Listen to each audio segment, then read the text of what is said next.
This is Frontline on Air. Major stories on the go. Viral fever, the curious spectacle of campaign films. Potent tools for disseminating political ideologies and pushing stereotypes, these films offer insights into elections as well as everyday realities. S.V. Srinivas.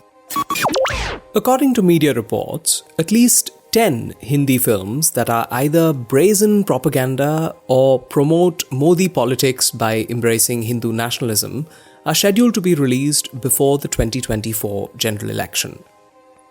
The list includes Article 370, Bastar, the Naxal story, Swatantravir Savarkar, Razakar, the silent genocide of Hyderabad, Accident or Conspiracy, Godhra, JNU, Jahangir National University, and the Sabarmati Report. The last three were not released when this article was written. Less discussed in English language commentaries are the Telugu films focusing on Andhra Pradesh politics. Yatra 2, Rajdhani Files, Vyuham, Shabadam, and Vivekam. Both sets may be categorized as campaign films in that they reinforce claims and narratives floated by parties, exaggerate and glorify achievements of leaders, or ridicule and demonize party leaders and unaffiliated rights activists alike. They are promoted by their makers as fictionalized but truthful statements on politics, and come with taglines such as "based on real events." In a manner of speaking, campaign films are destined for box office doom. As of early April, Article 370 is the only commercial success. If production and box office figures reported by media outlets are accurate, this year's Hindi and Telugu campaign films stand to lose more than 100 crore rupees. At first glance, campaign films are redundant, and not only because of their commercial failure. A popular YouTuber discussing a campaign film made in Telugu remarked that even the conspiracy theory it promotes is a rehash of speculations that have been repeated for 5 years. Every Hindi campaign film promotes the BJP.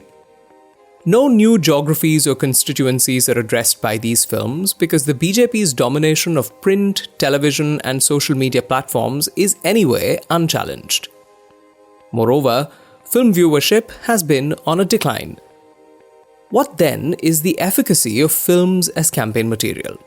How and why are campaign films being made? Harnessing trends. A clarification is in order before attempting to address these questions. Electoral outcomes are determined by multiple factors, from pre-election assurances, alliances, voting day mobilization of voters, to cash handouts, gifts in kind, and so on. The extent to which campaign materials are able to determine voting behavior is difficult to ascertain. A reason why campaign films are made is the opportunity afforded by elections. Campaign films attempt to harness trends, narratives, and conspiracy theories that are anyway amplified during elections. This election season's lineup includes films by producers and creative workers attempting to replicate their own earlier successes. For example, Aditya Dhar, the screenwriter of Uri the Surgical Strike, co-wrote the screenplay for Article 370 and is also one of its producers. Bastar, the Naxal story, and the Kerala story, 2023, have the same producer, director, and lead actor. In genre terms, they are political thrillers, mysteries fortified with conspiracy theories, and hagiographical biopics, which have been around since 2014. Satires lampooning leaders appear to be a Telugu speciality. This genre has been revisited frequently in recent years by Ram Gopal Verma, who made 2 films for the 2024 election. A disastrous performance at the box office is not a sign that campaign films will stop being made. Commercial failure is not new to Indian film producers. Most Indian films do not recover production costs. Film industries in India survive because producers excel in workarounds. Elections are, in fact, proving to be a good time for producers to raise funding from some sources.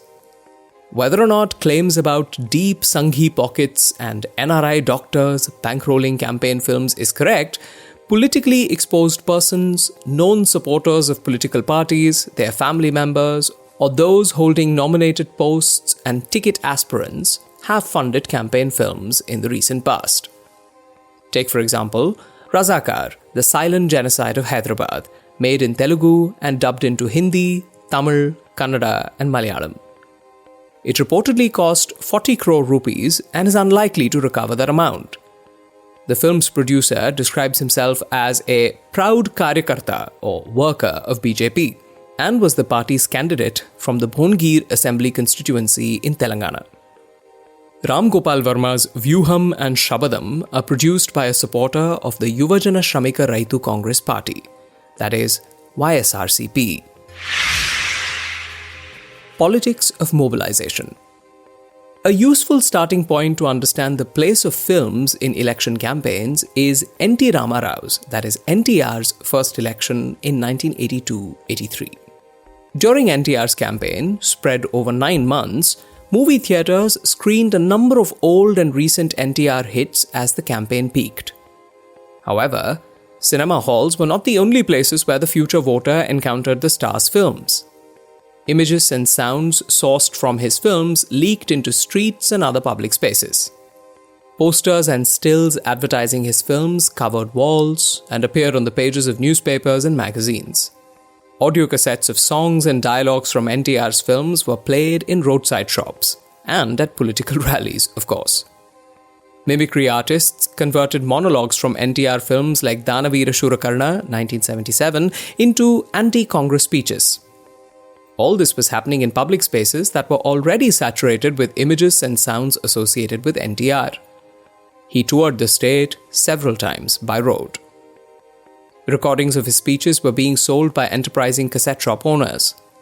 His campaign was covered extensively by the Telugu press, and Eenadu, the most widely read Telugu newspaper, made no bones about supporting him. In 1989, video was adopted by the BJP to transform news coverage into propaganda. Today, circulation engines, to borrow the media theorist Ravi Sundaram's coinage, repurpose a range of materials for electoral and other mobilizations. The gap between what were earlier considered more or less autonomous and unrelated domains and politics has narrowed considerably with the steady creep of the politics of mobilization into all domains. The manner in which NTR's films were disassembled into standalone images and audio tracks and then dispersed anticipates our encounters with cinema in the digital present. Today, we are far more likely to watch teasers, songs, and other clips from films, memes and remixes based on film scenes rather than complete films. In the early years of YouTube, the film scholar M. Madhava Prasad pointed out that Indian popular cinema is particularly suitable for disassembly and clip creation because films are loosely assembled to begin with.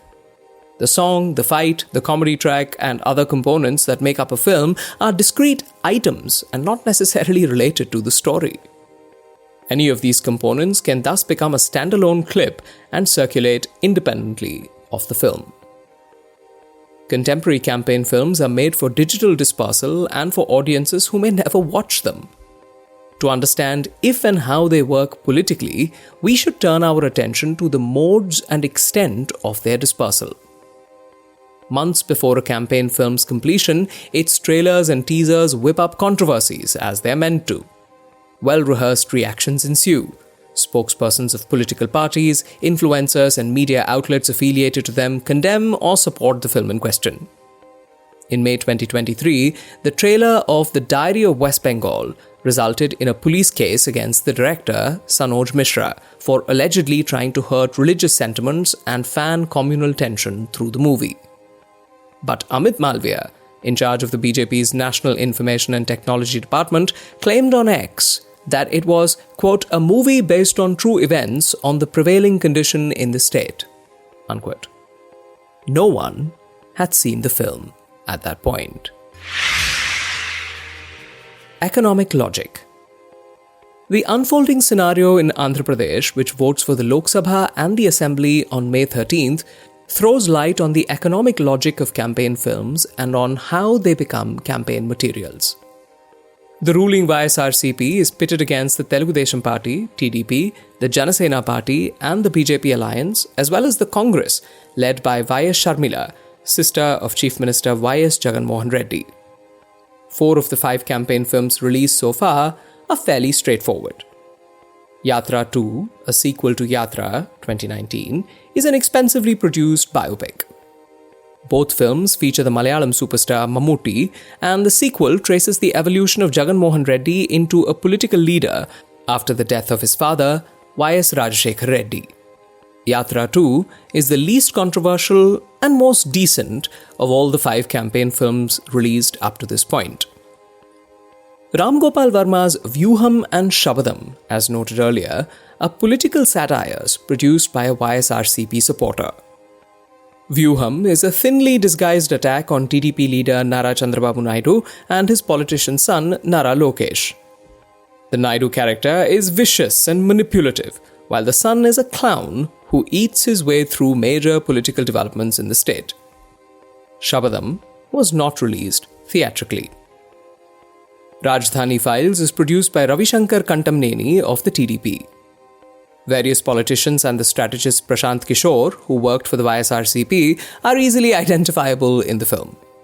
The Chief Minister character and his lackeys scuttle the Naidu character's plan to build a world-class capital through land pooling.